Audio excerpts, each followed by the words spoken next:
সহবাসের পরে মেয়েদের জন্য ফরজ গোসল না করে ঘরের কাজকাম রান্না বাড়া ইত্যাদি করা, বাচ্চাকে দুধ খাওয়ানো, এগুলো জায়েজ আছে নাকি না জায়েজ? গোসল ফরজ হওয়া অবস্থায় গোসল না করার আগ পর্যন্ত কয়েকটা কাজ করা নিষেধ। 1, নামাজ পড়া নিষেধ।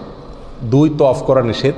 3, মসজিদে অবস্থান করা নিষেধ। 4, কোরআন স্পর্শ করা নিষেধ। 5, কোরআন পড়া নিষেধ। এই 5টি কাজ ছাড়া আর কোনো কাজ কিনা নিষেধ না। অতএব সহবাসের পরে কোনো মেয়ে, কোনো মহিলা তিনি যদি গোসল না করে, ফরজ গোসল না করে তিনি যদি কি করেন, গৃহস্থলীর কাজকাম করেন, রান্না বাড়া করেন, অন্য কাজকাম করেন, বাচ্চাকে দুধ খাওয়ান, এগুলো এই 5টি নিষিদ্ধ কাজের আওতায় যেহেতু নাই, অতএব সেটা জায়েজ আছে। আমাদের দেশে যত কঠোরতা সব মেয়েদের উপরে, ছেলেদের উপরে নাই। ছেলে গোসল ফরজ হয়েছে, 2-4 ঘন্টা শুয়ে রয়েছে বা এমনকি হাঁটাহাঁটি করছে, তাকে তেমন কেউ কিছু বলে না। সমস্ত চাপগুলা মেয়েদের উপরে। আর এই ফতোয়াগুলা মেয়েদের উপরে, ফতোয়াগুলা দেয়ও বেশিরভাগ মেয়েরাই।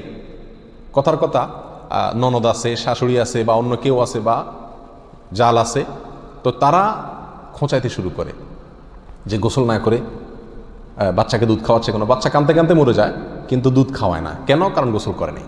তো এগুলো না জানার কারণে হয়েছে। ফরজ গোসল না করে 5টি কাজ করা নিষেধ, এর বাইরে আর কোনো কাজ নিষিদ্ধ না।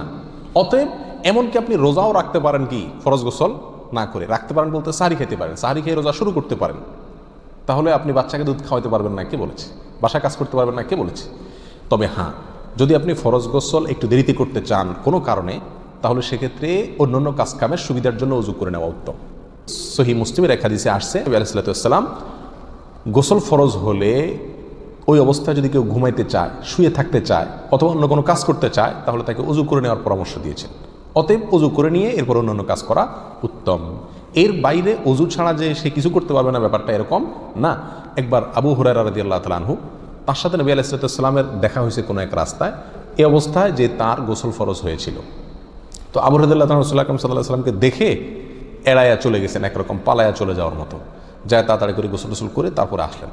নবী আলাইহিস সালাম জিজ্ঞাসা করলেন, আবু হুরায়রা তুমি কই গেছিলা? তোমার দেখলাম। বলে, ইয়া রাসূলুল্লাহ, আমার গোসল ফরজ হয়েছিল, তো আমি আপনার সঙ্গে বসবো, সময় দেব, ফরজ গোসল অবস্থায় আমার কাছে জিনিসটা অপছন্দ লাগলো, নাপাক অবস্থায় ভাবে থাক, আপনার সাথে সাক্ষাৎ করব। তখন নবী আলাইহিস সালাম বলছেন, সুবহানাল্লাহ, মোমেন আবার নাপাক হয় নাকি? অর্থাৎ এটা তো একেবারে তোমার পুরো বডি নাপাক হয়ে গেছে, টাচ করলে আমি নাপাক হয়ে যাবে, ব্যাপারটা তো এরকম না, তুমি এটাকে এত কঠিনভাবে নিয়েছো কেন? তাহলে এই সব হাদিসগুলোকে সামনে রাখলে মোটামুটি পরিষ্কার হয়ে যায়।